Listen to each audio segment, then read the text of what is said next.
Defense Secretary Patrick Shanahan has approved a Homeland Security Department request for more personnel at the southern border.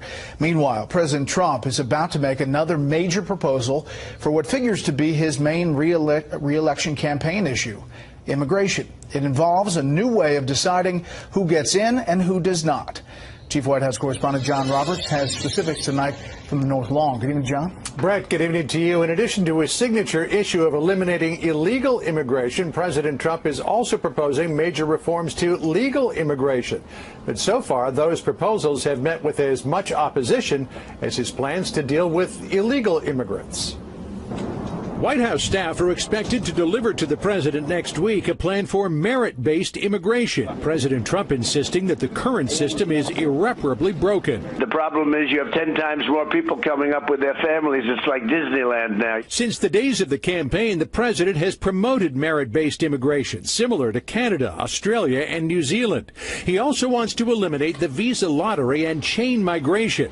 Democrats have fiercely opposed the president, but the White House hopes that may be changing. We have a number of unaccompanied children skyrocketing, the number of those individuals coming across our border being smuggled and taken advantage of and exploited. And now members of the Democrat Party hopefully are seeing exactly what the president's been talking about and will have a new willingness to help us address it. House Speaker Nancy Pelosi, Senator Chuck Schumer, and other Democrats will be at the White House tomorrow for the first time since January 9th, when President Trump walked out of their meeting on wall funding.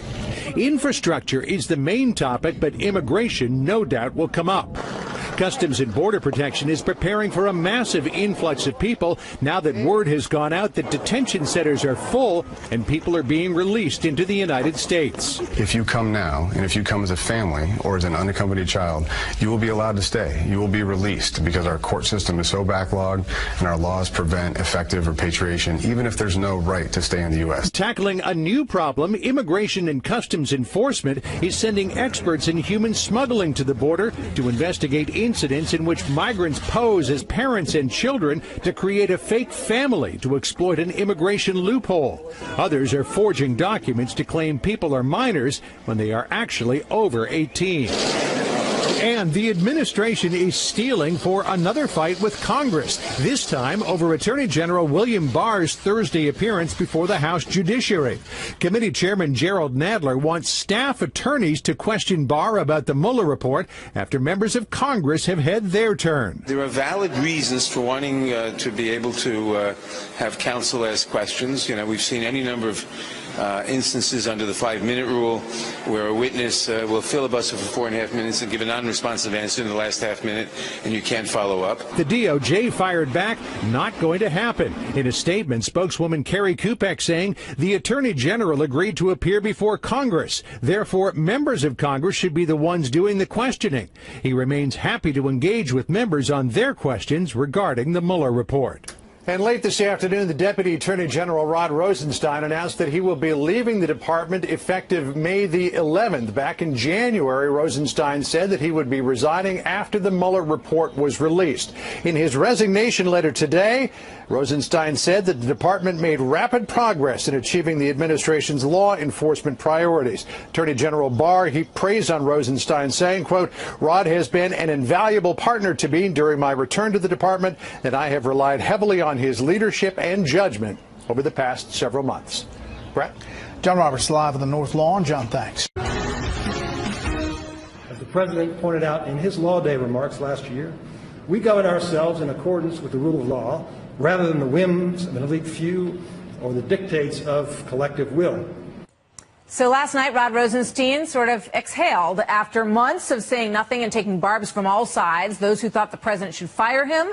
Then there were those who said that he wanted to wear a wire and remove the president from office. And those who, when he was hired, thought he was a straight shooter, just the right man for the job. So last night, he spoke out on the cusp of becoming a public citizen again.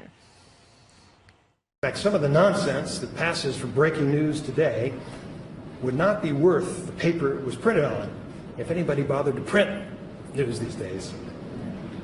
One silly question that I get from reporters is it true that you got angry and emotional a few times over the past 2 years? Heck yes, didn't you?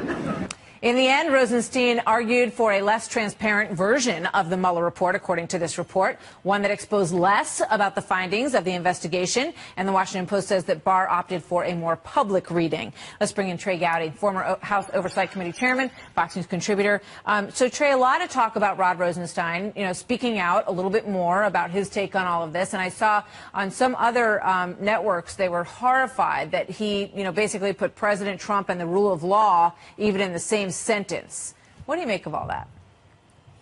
I was around Rod a lot, so the Rod Rosenstein you just played close up, I got to hear that. Yeah, it's a really hard job. There were days that I disagreed with him. There were days I agreed with him.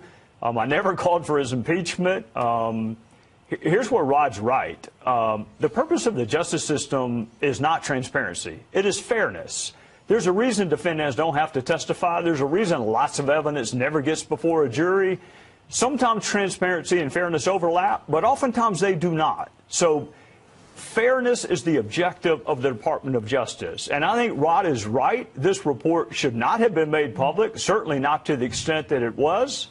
But the politics won out over the precepts of the Department of Justice. There's another line in this story that says this, and it's attributing this statement to Rod Rosenstein from someone who overheard it. It says that Rosenstein said, "I give the investigation credibility," in his words. And then at the end, this person characterized him as saying, "I can land the plane." And the reporting on this is that this was a discussion during which Mr. Rosenstein was trying to say, look, let me stay on this. We all heard all this stuff about him getting fired and saying he wanted to wear a wire. A lot of outrage that he would say something like that if indeed he did. I can land the plane. How do you read that? Well, there were calls for his impeachment. There were calls for him to be fired. But keep in mind, in the throes of that 25th Amendment news breaking, he got on a plane with President Trump. They rode to Florida. President Trump doesn't have a problem with him. I mean, that's his boss. Sessions was not in charge of the Russia probe. So if President Trump was okay with Rod, I don't know why House Republicans were insisting on impeaching him. And the reality is he was able to land the plane, and he actually landed a plane where he would have landed in another airport. He didn't think the thing should have been made public because we don't publish derogatory information on people that we don't indict.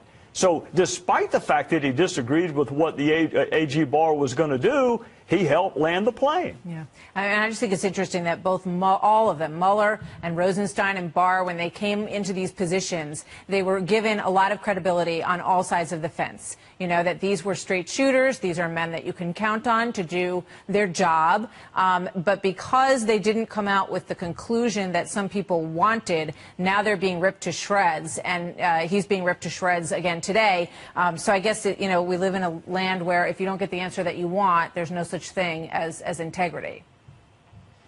Yeah, we're in an outcome determinative world now, a relativistic world, which is one reason I'm happy I'm not there. There are days I agreed and disagreed with Mueller, but there was never a day that I thought the man who had integrity while he was a Marine and integrity while he ran the FBI, I never believed that he just changed. And I don't think Rod changed. I think these are really hard jobs. And we're in an environment where if we disagree with the decision you make, therefore you must be corrupt. Yeah. I can't live in that world, and I'm glad I'm not there anymore. All right. Well, here's Eric Swalwell and what he said about his ongoing commitment to the story that was largely debunked. Watch this. I accept that I probably should have been out there a little bit earlier because who knew how many links there were, 200 pages of links. But here's what we know. The Russians helped Donald Trump. Sure, but to be clear, yeah. So you're no longer maintaining that he is effectively a, quote, Russian asset? No, I think he acts on Russia's behalf, and I challenge him to show me otherwise. Trey, what do you think? President Eric Swalwell, that ought to scare the ever-living hell out of you, Martha. His last sentence is exactly the difference between a prosecutor and a politician. Prosecutors prove that you did something. Politicians make you prove you did not. Did you hear his last sentence? I challenge President Trump to prove that he did not do something. That's what politicians do. Yeah, that's not the way the law works. Trey, thank you. Always good to see you, sir. Yes, ma'am. Fox News Alert now. The crisis at the southern border escalating overnight. 1,300 migrants escaping an immigration detention center in Mexico. This as Border Patrol officials are apprehending more illegal crossers this year than in all of 2018 combined. Here with the implications is the Director of U.S. Border Patrol Law Enforcement Operations, Chief Brian Hastings. Chief, the numbers are continuing to grow. What could you give us from even last night? Yeah, so as of yesterday, we've seen those numbers continue to grow. As of yesterday, 440,000 apprehensions along the southwest border. Very concerning for us, and it's more so because it's the change in demographics. So you're talking historically, 70 to 90% of those that we were arresting, we could quickly return to the contiguous Mexico, whereas today we're seeing up to 83% of those coming across the border from the Northern Triangle. And about 63% of those are family units and children, which we basically have no consequence that we can apply to that group. So, you know, we see these numbers continue to rise. With the outdated laws that we currently have in place, we need changes there so we can